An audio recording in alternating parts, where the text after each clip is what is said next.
Okay, this paper is co-authored. Tyler Ranker is our lead author. He could not be here today. And Young Song Cho and Jen Schiller also could not be here. This is called The Overlooked Role of Teacher Feedback During Literacy Instruction, Tensions Between Engagement, Embodiment, and Ipseity. One of the things we learned through this was that ipseity is a really fun word. And if you don't know it, it's a good word to get to know. We know that in working with children, that the goal of pedagogy is to build a bridge, to bridge the gap between learning and student understanding.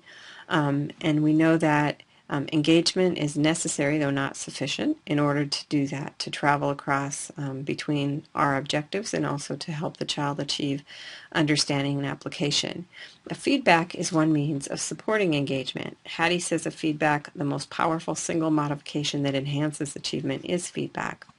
At the same time, we know that not all feedback is created equal. Some has a powerful effect on achievement, but not all feedback functions in that way.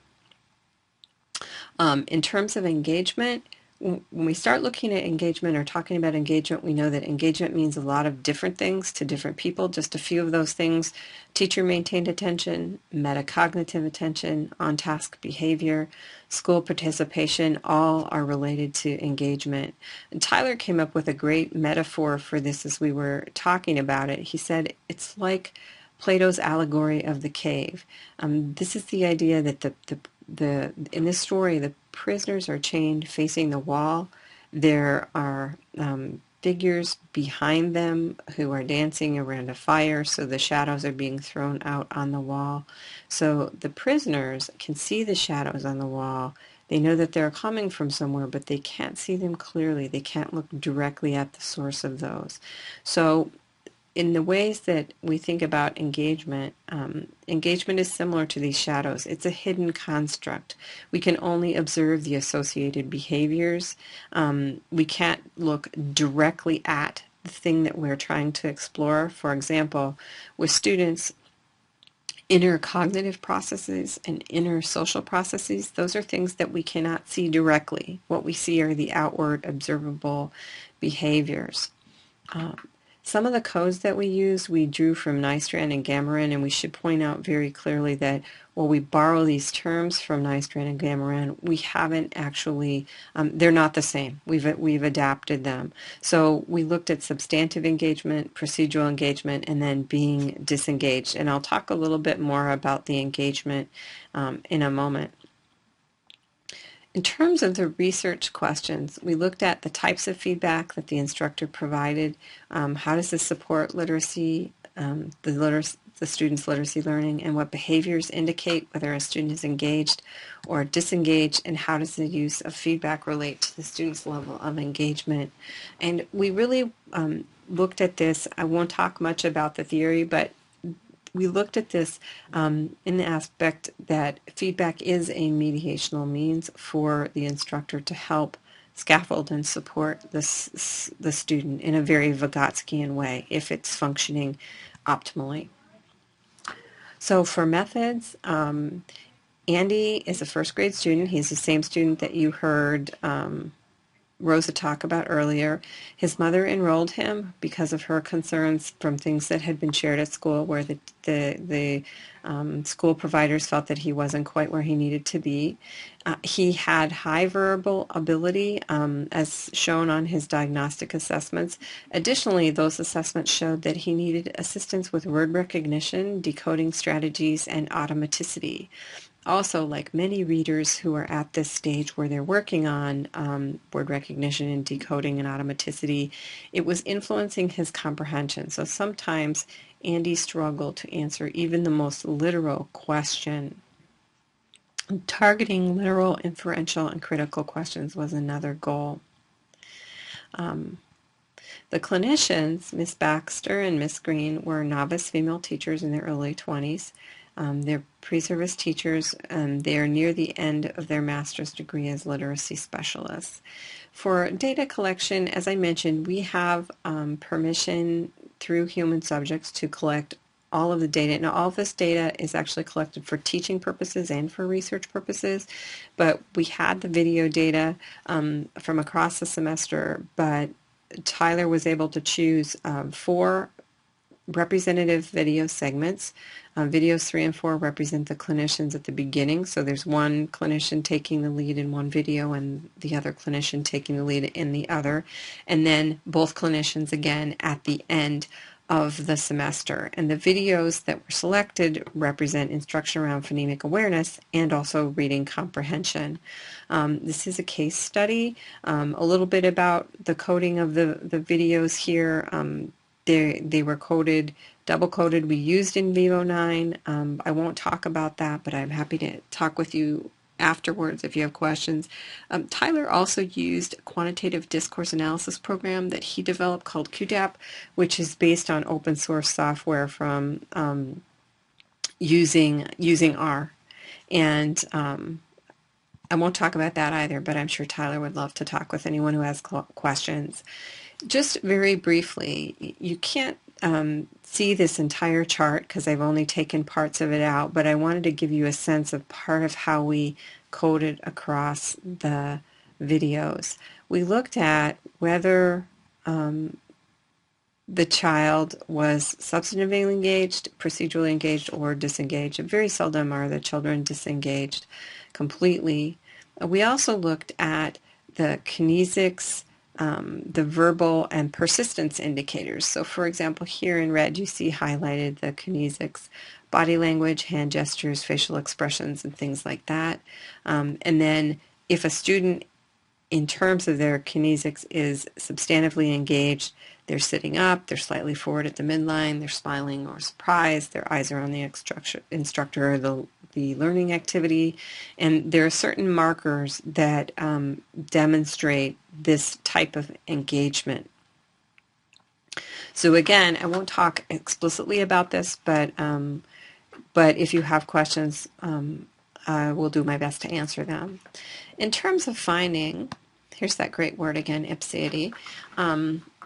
We found a focus on ipseity, that is, on supporting the sense of self of the student through positive feedback. So ipseity has to do with sense of self. We found that there was a reliance on praising feedback, which isn't really surprising, but when used in certain ways, we felt that it was really almost an over-nurturing and over-scaffolding, and this was actually, it wasn't surprising to us to find praising feedback, but we were surprised in how much of that feedback there actually was.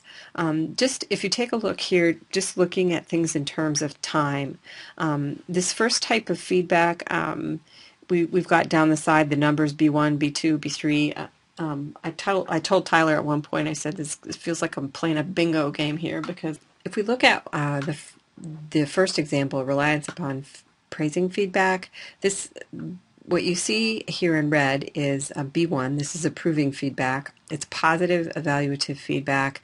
These are one-word types of feedback: good job, great.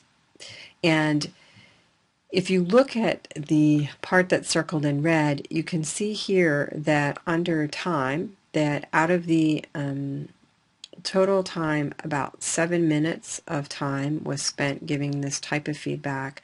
Out of the percentage of instructional time that we pulled out in the 4 videos to look at, it was about 13.3%.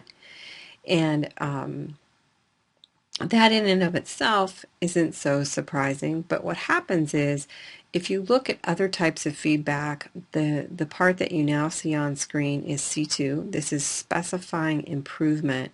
This is descriptive direction for improving, telling where to be improved, and this type of feedback actually takes a greater amount of time to deliver. So if we look, we see that this is the only one, if we look across the areas of time coded, this is the only one about 9.5 minutes of the overall instructional time that is spent giving this types of feedback, about 17.7% of the time. What's interesting between these two slides, between these two areas, if we go back up to the approving, is that this is at 7.11 seconds, this one's at 9.33.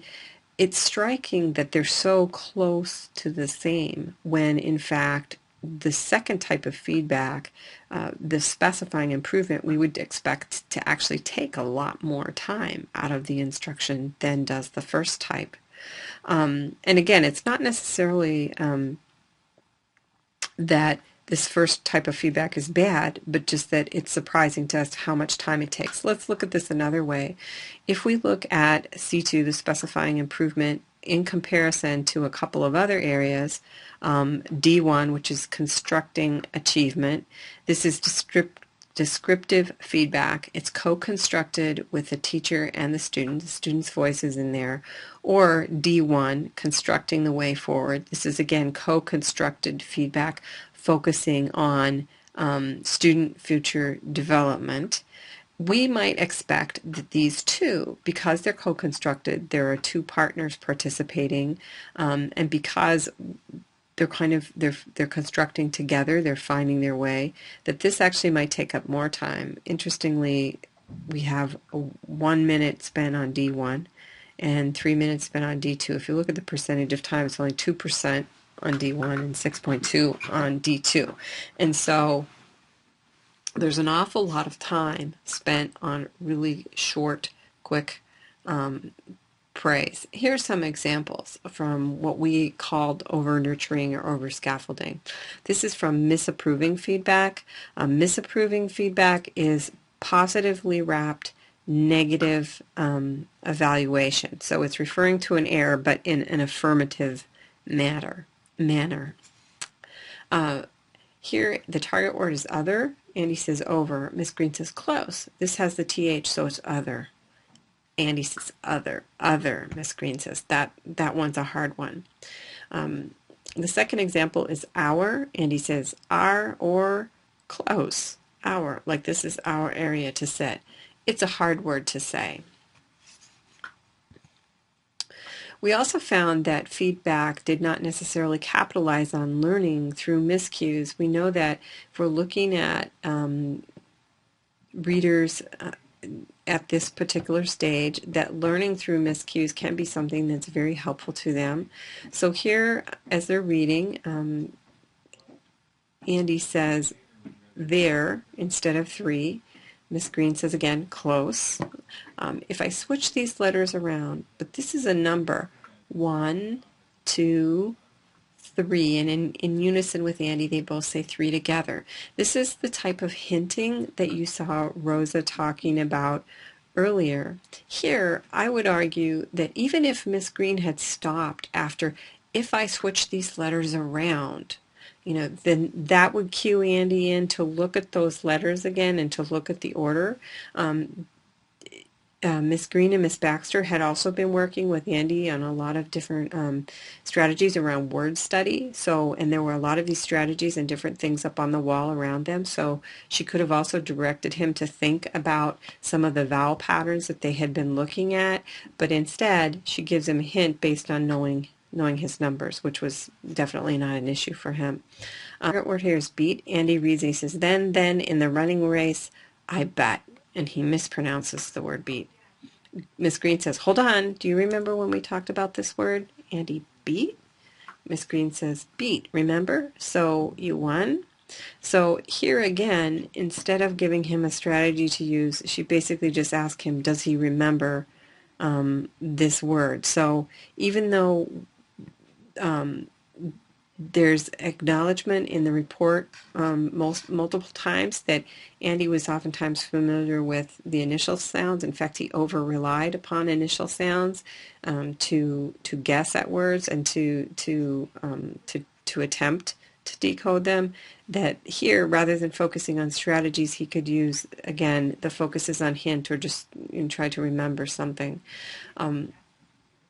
We know that constructivist feedback, that is D1, D2, constructing achievement, constructing the way forward, are helpful to students. So Kasdan talks about reconceptualization and how in the moment when we're supporting young learners that teachers have the ability to help reconceptualize something if there's a misunderstanding, if there's something they don't know. Cole and Stone talk about the notion of prolepsis, this notion that even as the child is functioning in the moment, the teacher needs to be looking ahead to think about where the child needs to be and then working to get to the child to that point.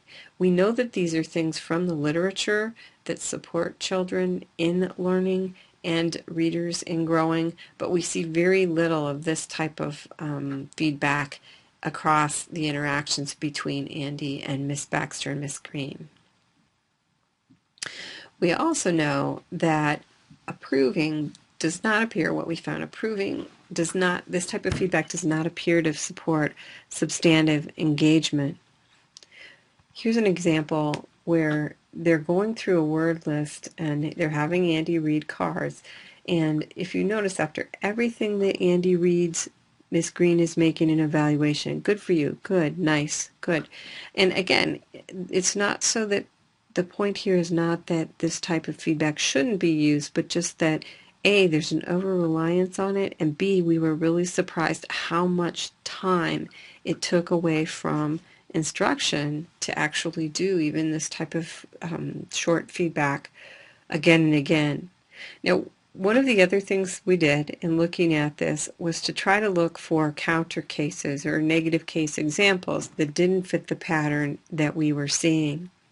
This is one where we see Miss Baxter engage in a different type of feedback, and she interrupts Andy. She says, "Can you give me a high five? I'm sorry to interrupt your reading, but you know why I'm so excited?" Andy says, "I read the word and went back to the beginning." And she says, "At first you said, 'in my,' and then you said, 'oh no,' and you went back to the beginning of the sentence. So excited."